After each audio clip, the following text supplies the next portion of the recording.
Well, it's week 6 of the LCS with coverage brought to you by Alienware. I'm joined right now by Sneaky from Cloud9 to talk about their insane game against TSM. Did you think it was an insane game? I didn't until we were winning, and then I took off my headset, and it was like roaring in the crowd. And I'm like, oh yeah, I guess I was pretty close. And I was like, oh, I guess I was pretty hype. But like, I mean, when I was playing in it, I didn't feel that as much because we were kind of just like losing, and then we started winning, which felt good. And I mean, I had no idea about like the gold lead. I heard after it was like 8K they had on us. Yeah. We started coming back, so it felt pretty good for sure. And a bunch of dragons, which I understand are powerful. Who needs those? Yeah. Boring stats. Yeah. All right. Well, regardless, that game was as we were just discussing, very entertaining to watch. Maybe a little weird to play, but it seemed like Kumo was really popping off in that. What do you think of him as this new sub into the team? Well, I actually have probably played with Kumo the least of all my teammates. I think maybe Niski too hasn't played much with him, but like before, I wasn't on the academy team too much, but like a lot of the guys were, so like they kind of knew his playstyle. But yeah, I've been experiencing him quite a bit more, and he's really cool. I mean, he understands a lot of how to move and when to fight and stuff, and it's really similar to Licorice, but it's just like slight bit different and that kind of thing. So yeah, I like playing with him, and it's a learning experience as well. Cloud9 seems so unique in the fact that there are so many skilled players on the main roster and on the academy roster that can be switched in between. Do you like having that as a part of Cloud9? Do you think it makes you guys better? I mean, what is that experience like being part of that system as opposed to maybe some of these other teams? Um, I mean, I think it gives us edge a lot for sure in finding out how to play the game correctly when we lose ourselves. Because there's sometimes when like we really don't know how to play, even though you just keep playing, you just kind of forget to do some stuff, and then when you're swapping around, like you can start seeing some of the things you're missing through other people. Like the academy team comes in and you watch them, like you watch them play the main team scrims, and you play your own, and like you just get so many different experiences that might fix what you've been lacking. So I think a lot of teams don't get that exposure. And I mean, there's also just the drive within yourself and giving yourself like motivation to do better rather than just, everyone wants to win, but like if you also have a guy trying for your spot, or just everyone's getting switched around, then it's like a bit more extra that exists in like other sports and stuff. Is it always, or what was it like playing TSM just now? Because I know that these guys have always been positioned as a long-term rival for you. I don't know if you actually feel that though. Yeah, I mean, I definitely feel it. Actually, the last time we played them, this split, after the game, Medios told me, it was like, dude, every game you guys play against TSM is always so hype. Like, it's always such a good game, and it's always so close. So after that, I was kind of like realizing, like, yeah, I guess it really is always a close series as of recently. The only not close one was the Gauntlet we played, but yeah, we kind of leveled up for that. So I mean, it is pretty fun having a rival and having it be a really good team. Well, Cloud9 and the Gauntlet, I mean, that doesn't count. That's a different Cloud9.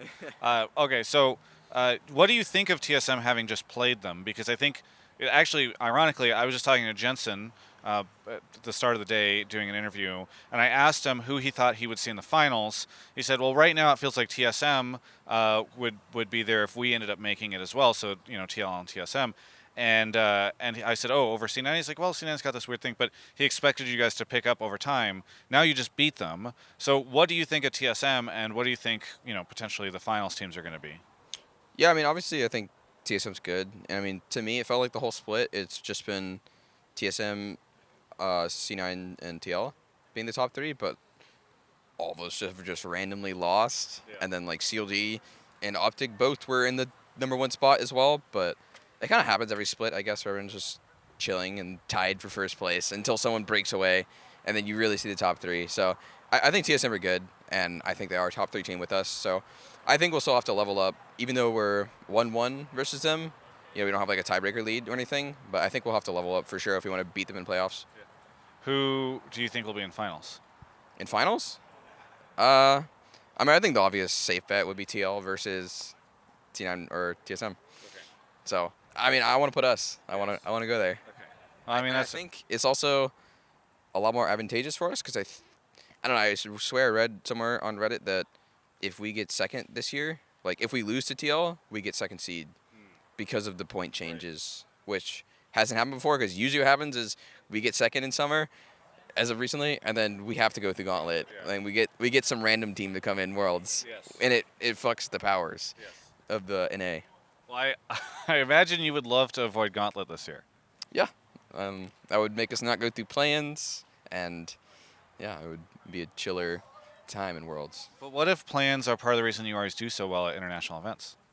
It's really hard to say. I mean, yeah, you could argue that because maybe there's things that we found that you could only really find by playing stage games, so other teams don't get that.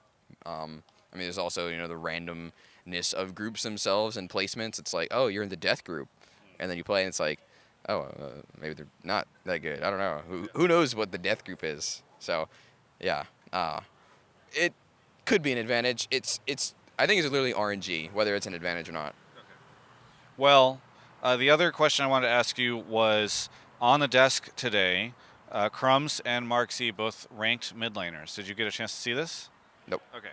So I think Crumbs put Bjergsen and then Jensen, and I want to say Niski after, and Mark put Bjergsen, Niski, Jensen. So I'm kind of curious what you think of those rankings of mid laners. I wouldn't put Bjergsen first. It's pretty hard for sure between Jensen and Niski. I mean, Niski is my mid laner, so I'll put him first. Okay. I have trust in him. He's been improving a lot, actually. I think through some of the swaps of the roster, he's actually found a lot of himself that he wasn't actually able to perfect before. But I think he's getting really close to peak form for himself. So it sounds like you would say Niski, Jensen, Bjergsen. Yeah, that works. That works. I mean, that's what you were implying, right? Yeah. I mean, yeah. I was just, you put it into words for me. That's all. I know, but then you said that works. Like I said, I just knew that Bjergsen wasn't first. Okay. I do not agree with that. Why? I don't know. I don't think he. I mean, if you compare him to his past self, he doesn't take over games like that anymore. And before, he always felt unbeatable. No matter what, he gets a mid advantage, and then it's just unplayable. But it's not the same anymore. So other people have other advantages that they do. So I think that powers over him right now. And I don't like his rumble either. You don't I'm like not his gonna lie. He's ended me in solo queue with it. Okay, so that's really what's going on here. Is there anything that you want to say to any of the fans out there? Hey. You can check out the rest of my coverage of all things esports right here on my YouTube channel. Squad, just kidding. It's actually Travis Gafford's interview brought to you by Alienware. I bet you weren't expecting that. Did you enjoy the interview? Drop a comment. In that comment, say, wow, Avali is such a dope individual. That's right, I use the word dope. I'm cool, let's go. Drop the comment. If you don't, I will find you.